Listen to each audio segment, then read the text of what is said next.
Balita alas 4. Balita alas 4. Balita alas 4.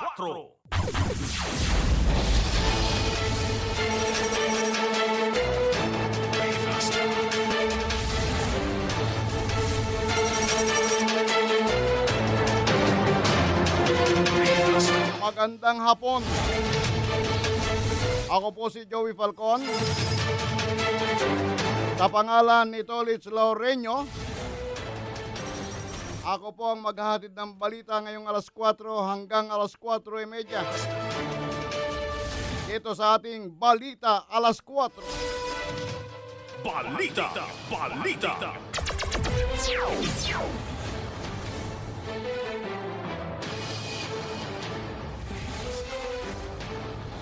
Bago po sa ulo ng ating mga balita, isa po munang plus report.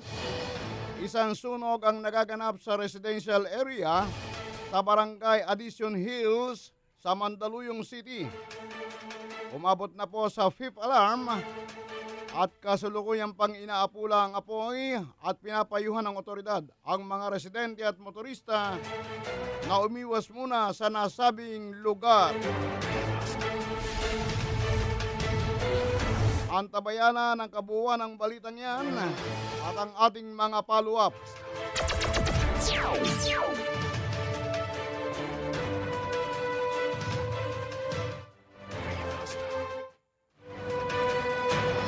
Sa ulo ng ating mga balita, China 9 dash line dinurog ng Philippines sa tribunal. Pinoy kumpiyansa raw sa rating ni Marojas. Kulungan ni Pemberton, handang-handa na raw po. PNP naka-heightened alert sa Christmas season. Balita. Clark Airport Master Plan bubuuin ng DOTC at CAAP. Obama, Holanda sa Russia, nakapokus sa ISIS. Kasmin, never put your guard down, ayon po sa DND Secretary. OFW hinarang sa NAIA matapos mahulihan ng bala. Anti-crime group pinaimbestigahan ang pagpatay sa suspek na pumatay sa huwes ng Bulacan. Balita alas 4. Basila nagdeklara ng state of calamity dahil sa Cocolisa. Isang buwan bago ang Pasko, ilang Noche Buena products nagsimula ng magtaasan ng presyo ayon sa DTI. Balita. Nalalabi pa ang suspect sa Maguindanao massacre case, hirap hulihin ng mga otoridad. Balita alas 4. Pero at Brazil niyanig ng magnitude 7.6 na lindol. 1,000 kabataan sa Pasig nagpakita ng suporta sa climate change talk. At sa ating police report, NPA suspect sa college si Slay Try. This with missionary sa PH inireklamo ng sex abuse.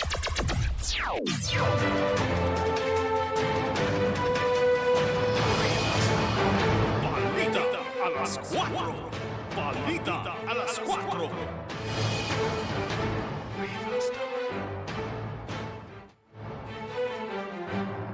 At ngayon sa buod ng ating mga balita, sumentro ang argumento ng Pilipinas sa Permanent Court of Arbitration sa kawalan ng basihan ng 9 dash line claim ng China sa West Philippine Sea. Si Solicitor General Florin Hilbay ang nagharap ng presentasyon ng Philippine delegation. Sa first round of arguments, kinalakay umano ni Principal Counsel Paul Richer ang historic rights claim ng China, kung saan iginiit na hindi ito nakasaad sa alinmang probisyon sa United Nations Conventions on the Law of the Sea.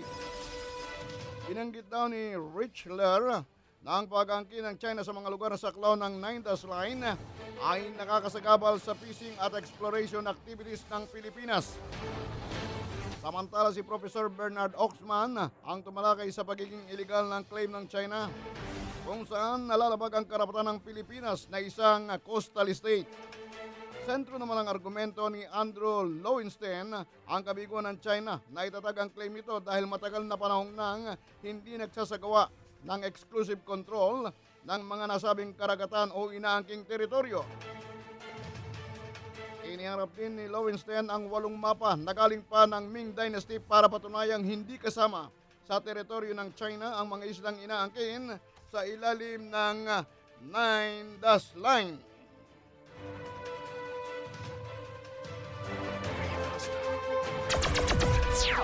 Balita! Balita!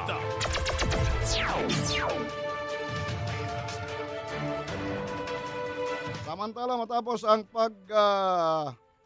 papabagsak ng Turkish-Russian jet, Senador nanawagan na palakasin ang kampanya laban sa terorismo.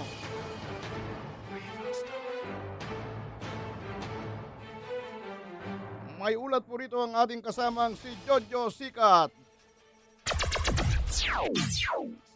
Jojo? Yes, matapos nga itong pagpapabagsak ng Turkey sa fighter jet plane ng Russia at matapos itong pag-atake sa Paris na ikinasawi ng mahigit 100 katao, iginit itong si Senadora Grace po na napapanuna para tutukan ng Pilipinas ang mga isyong may kaugnayan sa pambansang seguridad. Una na rito ang kawalan ng national security strategy ng bansa. Pinuna ng Senadora itong mula noong 2010 ay hindi pa nagpupulong ang National Security Council base sa 2015 Global Terrorism Index na inilathala ng Institute for Economics and Peace na sa ika-11 pwestong Pilipinas mula sa 162 na bansang itinuturing na higit na apektado ng terorismo. Binanggit ng GTI ang 318 na insidenteng may kinalaman sa terorismo sa bansa na kumitil sa buhay ng mahigit 240 katao noong 2014. Lumalabas din sa nasabing ulat ang Pilipinas bilang isa sa mga bansang nagsisilbing puok sa nayan ng mga teroristang mula sa Iraq at Syria, bagamat patuloy itong itinatanggi ng sandatang lakas ng Pilipinas. Ayon kay Po, may pagtaman o wala, dapat ipakita ng gobyerno sa mga tao na kontrolado nito ang sitwasyon.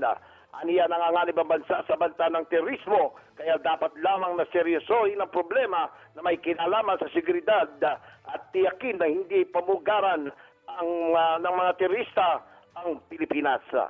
Mula sa Senado, ito si Jojo Sikat, nagulat para sa DCRJ 810, 8 Rai Media, ang himpilan ng bawat Pilipino. Maraming salamat, Jojo Sikat. RJ Patrol! Balita alas 4. Samantala sa iba pang balita, patuloy ang paninira sa manok ni Pangulong Aquino na si Mar Rojas. Kumpiyansa ito na hindi titigil sa pagtaas ng rating ni Rojas sa mga survey. Sa kabila rin ito ng pagbatikos ng mga kalaban at kritiko ng daang matuwid ni Aquino na mahina ang kanyang piniling kandidato. Number 2 na siya, pahayag ni Pinoy. Sa pananaw ni Aquino ay tabla na sa survey si Rojas at kalaban na si Vice Presidente Jejomar Binay. Una nitong taon ay nasa 4% ang rating ni Rojas, ngunit tumalon nito sa 20% pagkatapos i-endorso ni Pinoy bilang tagapagpatuloy ng daang matuwid. Sa unang beses sa ating kasaysayan ay may isang partido sa halalan na nagtutulak ng pagpapatuloy ng plataforma ng isang administrasyon at hindi nakabase sa personalidad lamang. Hindi ba ang team ng kampanya namin ayon kay Pinoy, ituloy ang daang matuwid? Gagawing very apparent sa lahat ng Pilipino. Ano ba ang daang matuwid? Sabi pa ni Pinoy. Ano ba ang napakinabangan ng taong Pilipino dito sa daang matuwid? Pagkukwento pa niya.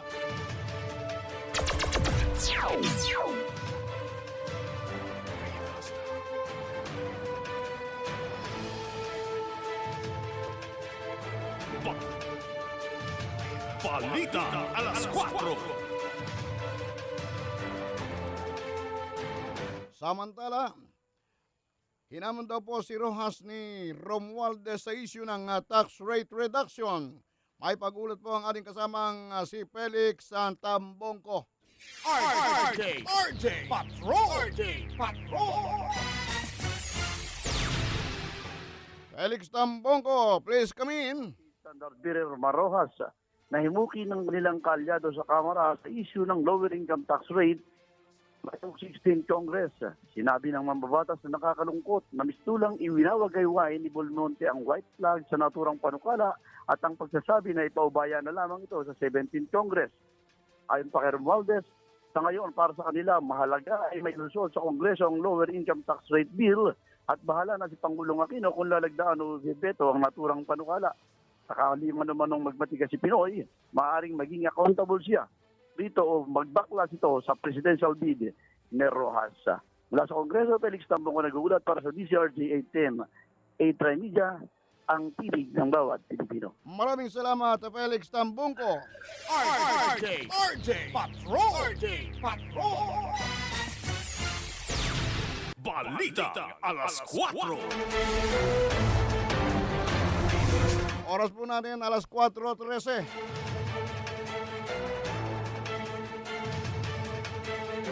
Mula po naman sa pag-ulat ni Felix Tambongko, lumako naman tayo sa pag-ulat ni Nildo Pable. Kaugnay po ito sa PDEA Region 5, NCRPO raid at Cebu City PNP binigyan ng pagkilala ng PDEA Head Office. RJ Patrol! Narito po report ni Nildo Pable. Nildo? Dahil sa sunod-sunod na matagumpay na operasyon laban sa ipinagbabawal na gamot, binigyan ng pagkilala ng PDEA Head Office ang PDEA Region 5 o Bicol Region at ang National Capital Regional Police Office Anti-Illegal Drugs Special Operation Task Group at ang Cebu City Police PNP. Pinagunahan ni PDEA Assistant Secretary for Administration Rene Orbe ang pagbibigay ng Plaque of Recognition at Award sa mga awardee na ginanap sa punong tanggapan ng PDEA sa Quezon City. Tinanggap ni Senior Police Officer Arsenio Carabio ang parangal para sa NCRPO Red Suit na nakaaresto sa isang Chinese national na nakuna naman ng shabu na umaabot sa 10 kilo at nagkakalaga ng 14 na milyong piso. Habang tumanggap naman ng parangal ang PDEA Region 5 dahil sa pagkakaaresto nito sa isang babae na nakunan din ng 1,013 grams na nagkakalaga ng 5 milyong piso sa bayan naman ng Dait. Hindi rin naman nagpapahuli ang Cebu PNP matapos na tumanggap ng parangal dahil sa pagkakaaresto nito sa isang drug personalities na nakuna naman ng 955.69 grams na shabu sa ginawang bypass operation sa Labingan, Cebu City. Sa kanyang talumpati, sinabi ni Orbe na ang paggagawad ng parangal sa mga naturang law enforcement group ay magbubunga umano ito ng mas matinding kampanya ng ahensya laban sa illegal na druga dito naman sa bansa. Lungsod ng Quezon, ito si Nildo Pable para sa DCRJ 188 at Tri Media, ang himpilan ng bawat Pilipino. Maraming salamat, Nildo Pable. RJ Patrol!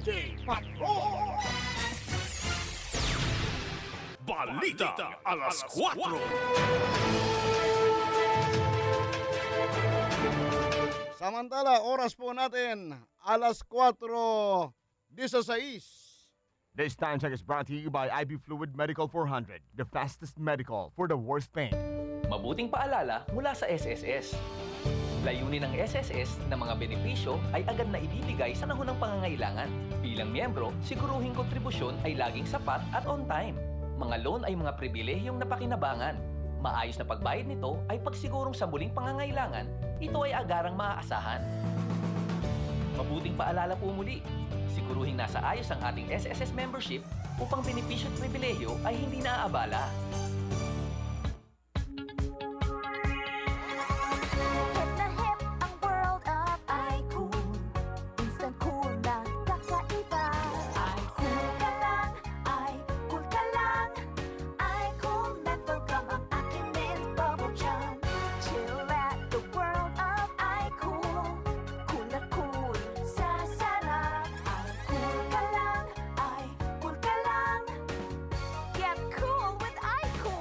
Enjoy a different kind of cool with iCool. Cool na cool habang inuunguya. Cool na cool habang ikaw ay nagsasalita. iCool Menthol Gum. Minty, gummy, long-lasting nguya. Long-lasting cool. iCool Mentholated Gum and iCool Cherry Mint Gum.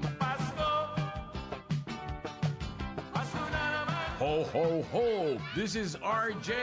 I'm going to have a free concert on Taguig Day, December 8, Tuesday, 5 p.m. Market, Taguig Activity Center. I will see you there. You can buy my CDs, my DVDs, my t-shirts, and other paraphernalia of RJ history, plus a whole line of RJ guitar items. Buy an RJ guitar and guitar accessories right there at the concert at special discount prices. Let's rock and roll in Taguig on Taguig Day, Market Activity Center, December 8, Tuesday. This is RJ saying, rock and roll with me, December 8, Tuesday.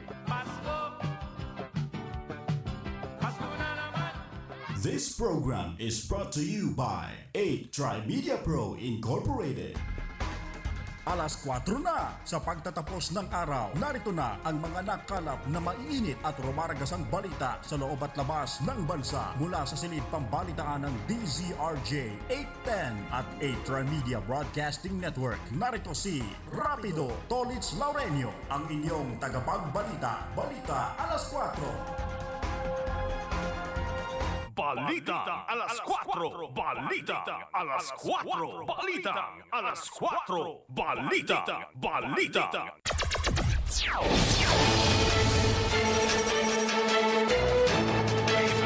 Ako pa rin po si Joey Falcon.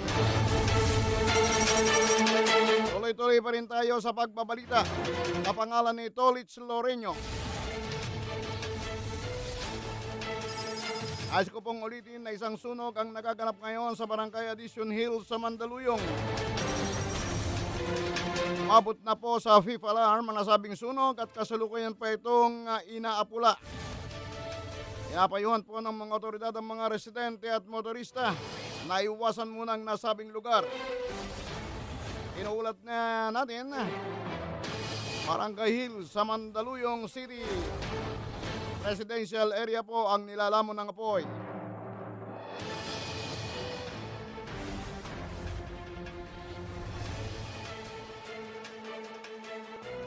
Samantala, physical at sexual violence magiging grounds na ito sa annulment.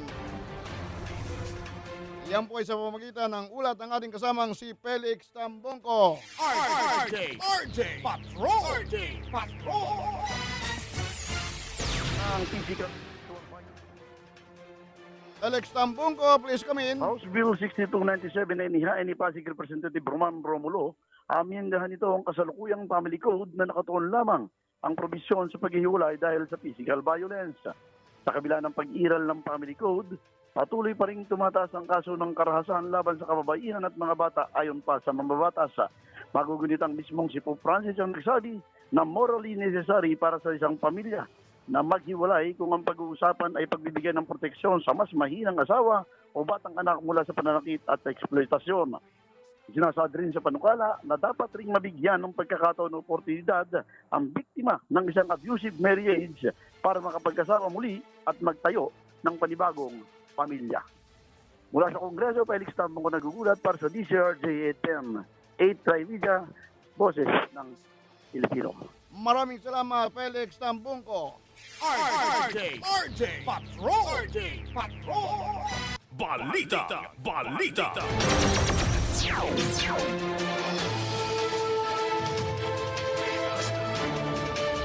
Samantala, hinahanda na po ang kulungan na paglalagyan kay Marine Lance Corporal Joseph Scott Pemberton sakaling mahatulan itong guilty sa kasong pagpatay sa transgender na si Jennifer Laude. Sa isang panayam, sinabi ni Foreign Affairs Assistant Secretary Charles Jose na kabilang sa mga posibleng paglagyan kay Pemberton ang detention facility sa Camp Aguinaldo o Camp Crame o sa Special Action Force Detention Facility sa Santa Rosa, Laguna. Una nang inalmahan ng Estados Unidos ang paglalagay kay Pemberton sa New Bilibid Prison kung makonvict ito sa kaso dahil sa banta sa seguridad. Patay naman sa Visiting Forces Agreement na pinirma ng Pilipinas at US, kailangan magkasundo ang dalawang bansa sa pagkukulungan ng sinumang US personnel na makukulong sa Pilipinas. Balita! Balita!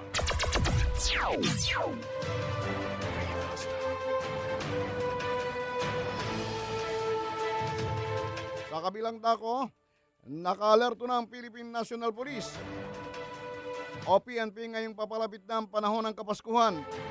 Ayon kay PNP Chief Director General Ricardo Marquez, simula ngayong Miyerkules ang pambansang pulisya ay naka-heightened alert status sa buong bansa. Magkagayunman nilinaw ni Marquez na wala itong kinalaman sa World Travel Alert status na inanunsyo ng bansang Amerika dahil ito ay may kaugnayan lamang sa Christmas season. Samantala muling iginit ni Marquez na walang namomonitor ang PNP na anumang bansa sa bansa kasunod ng pag-atake ng mga terorista sa Paris, France.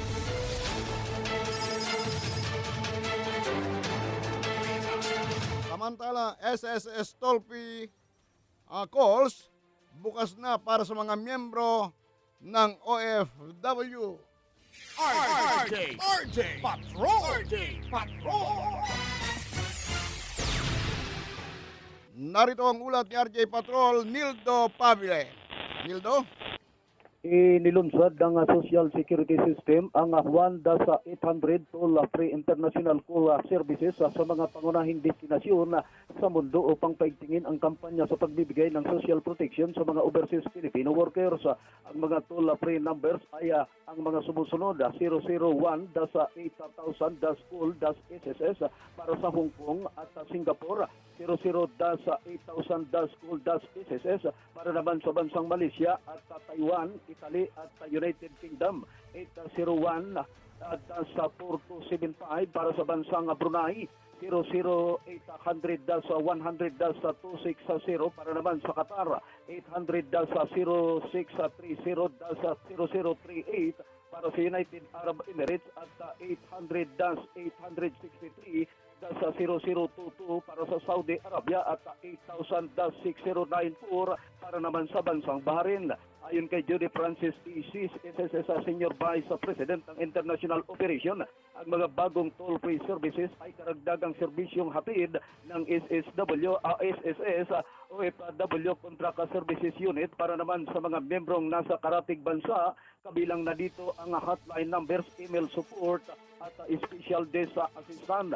Para mas madaling matandaan ng mga OFW members, ang mga toll-free numbers ay ang nagtatapos sa 2255-777 na ang ibig sabihin ay call SSS. Ang mga linya ng telepono ay bukas na upang serbisyuhan ang ating mga OFW mula naman alas 6 ng umaga ng Lunes hanggang alas 6 ng umaga sa araw ng Sabado base sa oras sa Pilipinas.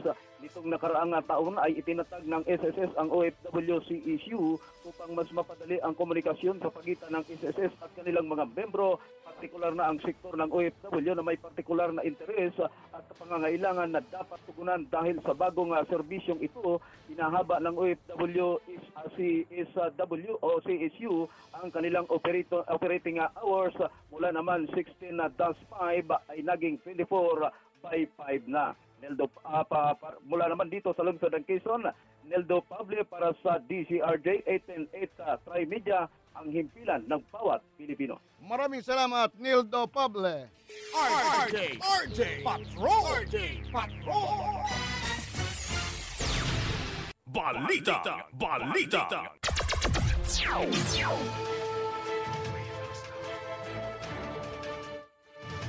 Oras po natin alas 4:26.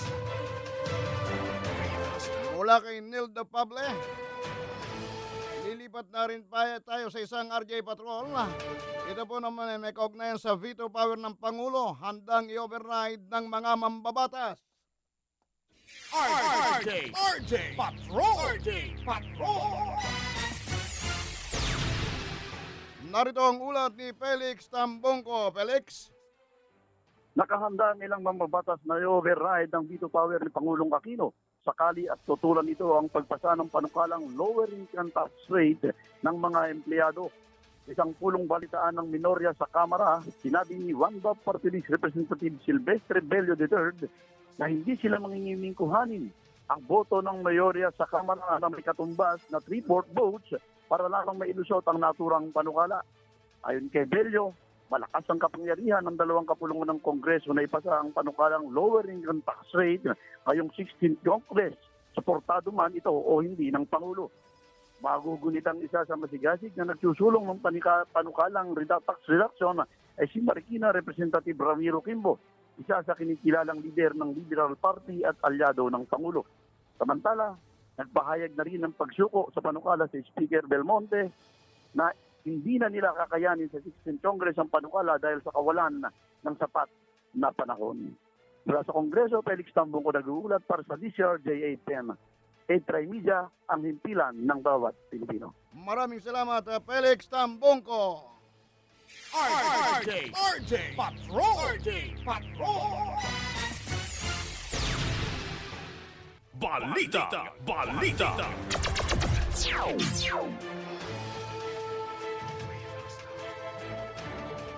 Alas 4:28, inutusan ng House Committee on Transportation ng Department of Transportation and Communication o DOTC at ang Civil Aviation Authority of the Philippines o CAAP na gumawa ng isang master plan upang gawing isang alternative airport ang Clark International Airport sa Pampanga. Ito ang nakikitang solusyon ng mga mambabatas upang maresolba ang problema sa airport congestion sa Ninoy Aquino International Airport. Dapat umanong ikonsidera ang mga paliparan sa labas ng Metro Manila bilang alternatives upang mabawasan naman ang volume ng mga eroplanong dumarating at umaalis sa Metro Manila. Magugunit ang una ng ipinanawagan ng grupong Decongest Manila ang paggamit sa nasabing mga paliparan bilang alternatibo dahil sa patuloy nilang pagdami ng bilang ng mga flights na dumediretso sa NAIA. Balita!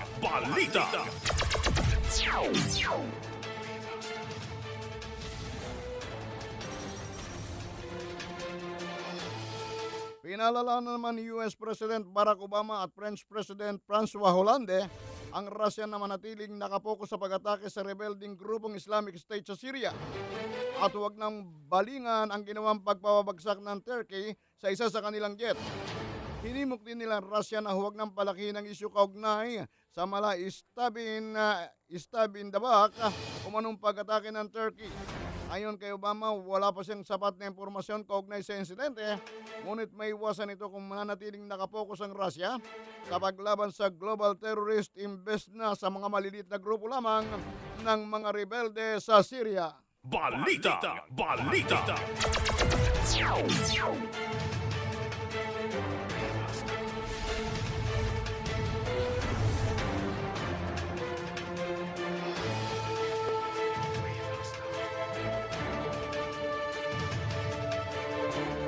Sa pangwakas na balita, naglagay ng Manila International Airport Authority ng disposal booths sa Ninoy Aquino International Airport upang mabigyan ng pagkakataon ng mga pasahero na alisin ang mga ipinagbabawal sa kanilang gamit. 2 booth ang inilagay sa entrance ng terminal departure area.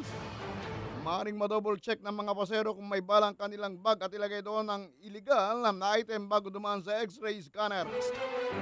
May nilagay ring poster sa mga ipinagbabawal na dalhin sa mga booth.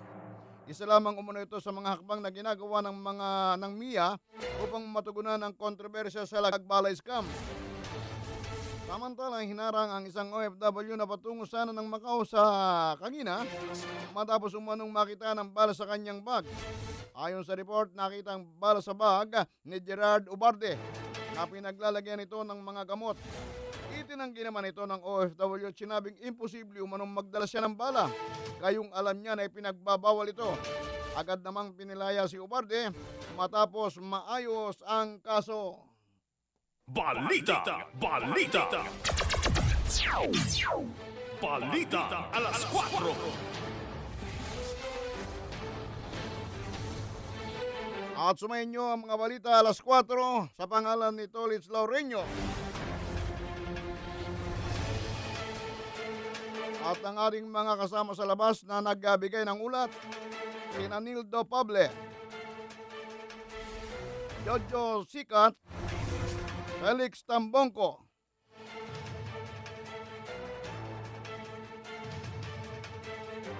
at sa pangalan ni Nestor Kagitla, Ako po si Joey Falcon na nag-iwan sa inyo ng isang magandang hapon. At maraming salamat sa inyong pakikinig sa Balita Alas 4. Balita Alas 4.